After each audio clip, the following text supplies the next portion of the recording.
super soft. Very fantastic. Somewhere over the rainbow, way up high, and the dreams that you dream of sing alive.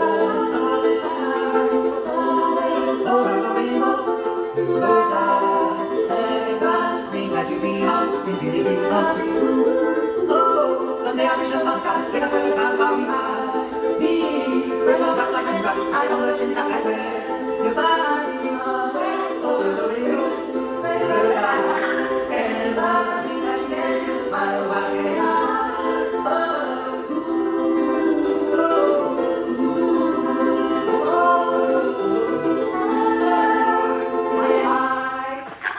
We hope you enjoyed that cover. Okay, that's the cover. We hope you enjoyed that cover of Somewhere Over the Rainbow. Now you may be wondering, what does it sound Somewhere like Over the Rainbow. at regular speed? Well, I just want to say, use your imagination. Hey, I want to tell you about one of the stories we're going to be following through the content of Living with Courageous Imagination. And it is the story of The Wizard of Oz. One of my favorite movies ever made. Great story in the book. I love it. But there's some secrets embedded in it. We're going to walk through some of these secrets as we look at the 6 steps. The first is Dorothy. Think about Dorothy. This is a little girl from Kansas. She gets caught up in a tornado, but actually gets caught up in her imagination. She gets caught up in her imagination. She goes to a land called Oz. It's somewhere over the rainbow. And her house, because of the tornado, lands on the Wicked Witch of the East. And she had on these ruby slippers. And these ruby slippers didn't work anymore because the Wicked Witch was dead. But Dorothy got the slippers. They were hers. They were her possession. She had a dream. She had an imagination. What did she want more than anything else? Home.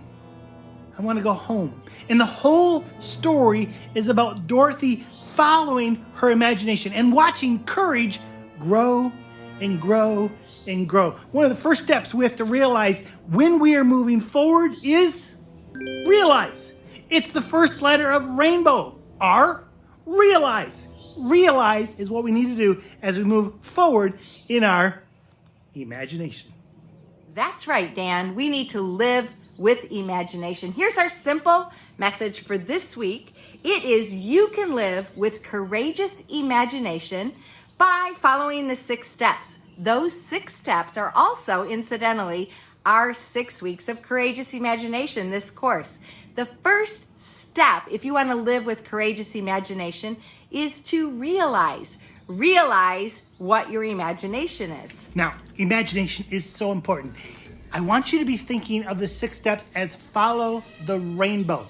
Every single week, we're going to use another letter. R is today, and it's realize.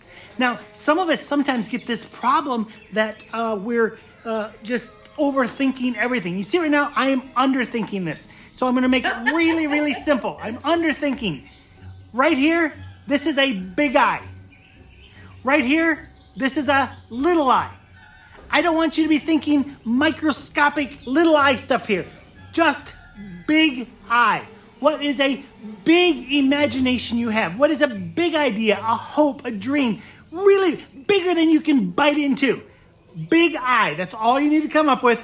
Big I. So imagination, the character in the Bible that really illustrates this first step of realize is David. In 1 Samuel 17, it tells the story of David going to visit his brothers, going to visit the warriors and bringing, well, it sounded like yummy food to me, but he was bringing the food to them. And he didn't know what was truly happening in that space. He just went. And then when he got there, he got into this space where Goliath, the giant, came out and said, hey, who wants to fight me? Well, and David was like, who is this guy? And he had a big imagination, and the big picture, the big realization for him was this Goliath, this giant has to come down. That was the big picture. He didn't necessarily know what that looked like. He didn't know what needed to happen. He just had the big eye, the big picture. Goliath needs to fall. Now let me get you on the right page here, because you may still be wondering, What's imagination? Get this. You have 5 senses. You've been told that. There's the hearing, there's the sight, there's the smell, there's the taste, there's the touch. But you have more. Imagination is a sense. Actually, with imagination, you can see and hear and smell and all those things with your mind. Oh, there's also the sense of belonging. There's a sense of community. There's all kinds of sense. So it's nonsense that we only have 5. We're looking at the 6th sense, and it's able to really see with your mind what normally you can't see with your eyes. It's faith.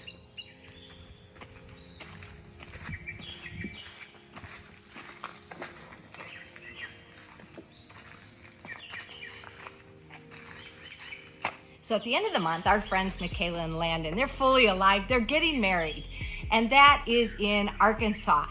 And then by the 4th, it's our holiday. Kids have said, please, can you be in Seattle by July 4th? So the old way of doing things was to get a map. And I'm great at maps. Get that paper map out and see where we're going to go and how. And then now, wow. Google helps me, you know?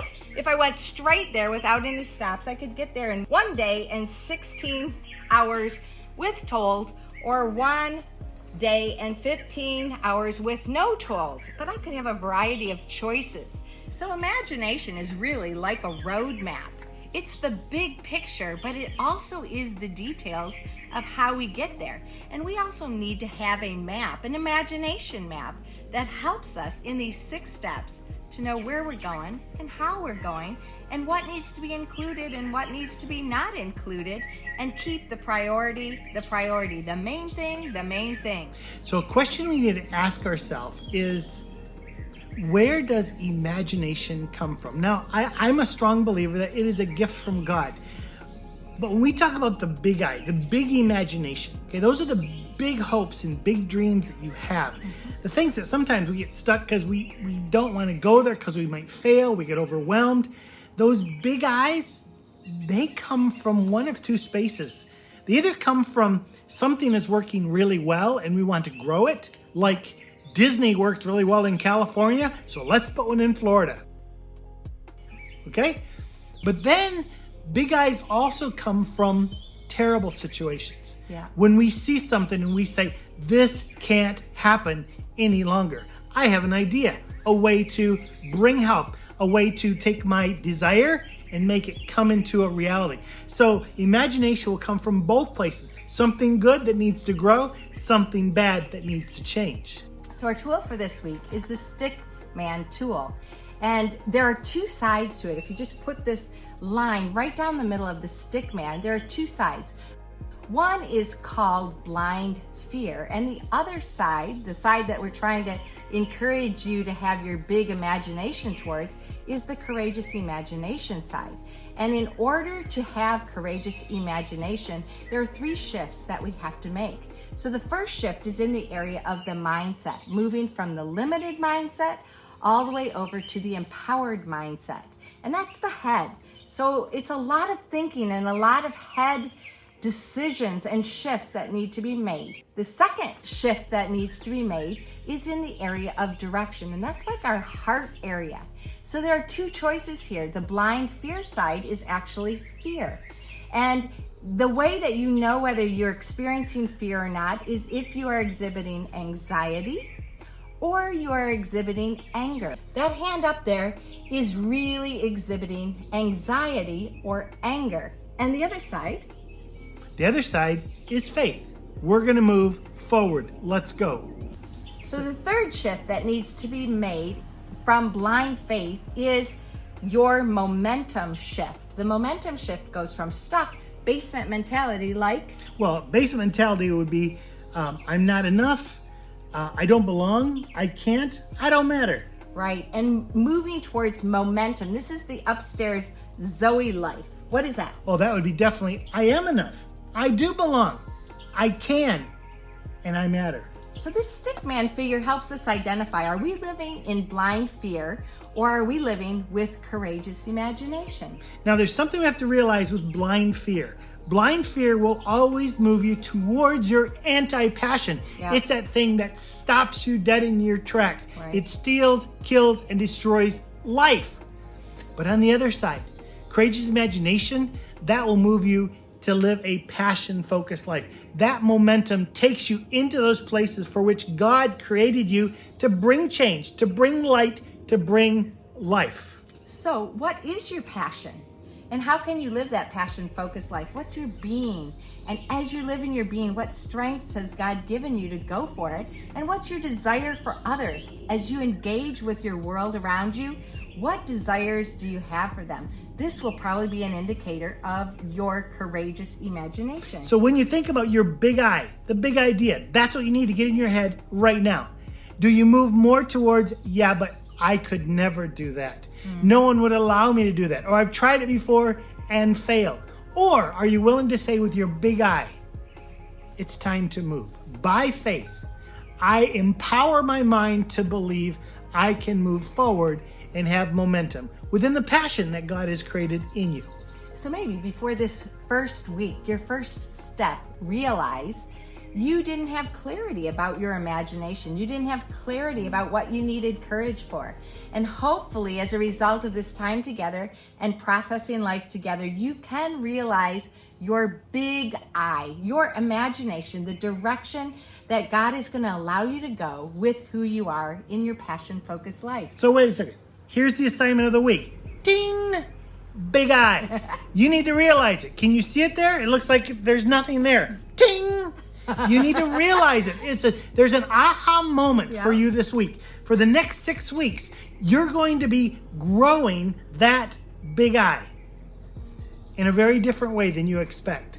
But you have to know what it is. So this week, capture that. Grab a hold of it. Realize that is my big idea, my big imagination. We'll just call it the big I. You can live with courageous imagination by taking 6 steps. And the first step, realize the big I. We're following the rainbow, and it starts with R. Realize.